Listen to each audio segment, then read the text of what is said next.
10 साल का कार्यकाल रहा इनका। 24 जनवरी 1966 से 24 मार्च 1977 तक का इनका कार्यकाल रहा था। कितने दिन का कार्यकाल रहा था?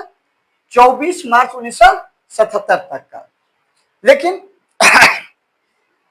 जैसा कि राजनीति बदलते रहते हैं और उस समय कांग्रेस का आप अगर देखेंगे पंडित जवाहरलाल नेहरू से लेकर के श्रीमती इंदिरा गांधी तक का जो ये कार्यकाल था 1977 से 15 अगस्त 1947, ये जो हमारा लिस्ट है किसका है?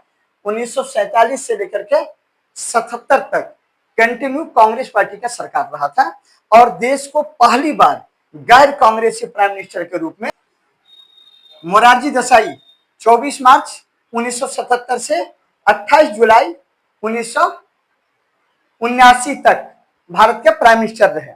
ठीक है, आ रहा समझ में?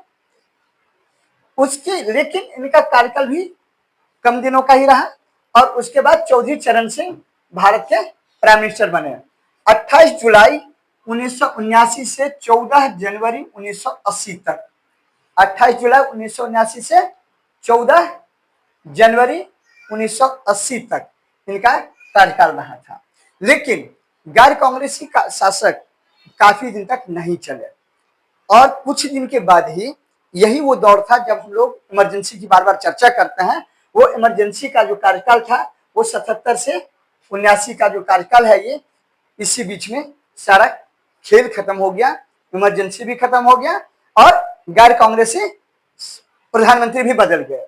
एक बार फिर से श्रीमती इंदिरा गांधी जी को 14 जनवरी 1980 को प्राइम मिनिस्टर बनाया गया। कांग्रेस बहुत अच्छी वोटों से जीती और इंदिरा गांधी फिर से प्राइम मिनिस्टर बन गई।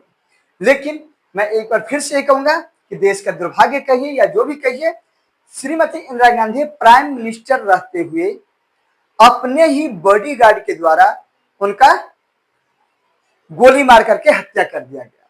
उनके ही बॉडीगार्ड ने उनको गोली मार दिया था, जिसकी वजह से इंदिरा गांधी जी का 31 अक्टूबर 1984 को सुबह के टाइम में वो ऑफिस जाने के लिए तैयार हो रही थी और उसी समय उनको गोली मार दिया गया। ठीक है, तो इंदिरा गांधी के तुरंत बाद राजीव गांधी जी को जो है बुलाया गया। राजीव गांधी उस समय पॉलिटिकली ज्यादा एक्टिव नहीं थे, वो एक पायलट थे। ठीक है, लेकिन फिर भी सिंपैथी के आधार पर या जैसे भी राजीव गांधी जी को 31 अक्टूबर 1984 को प्राइम मिनिस्टर डिक्लेयर कर दिया गया और 2 दिसंबर 1989 तक वो भारत के प्रधानमंत्री रहे।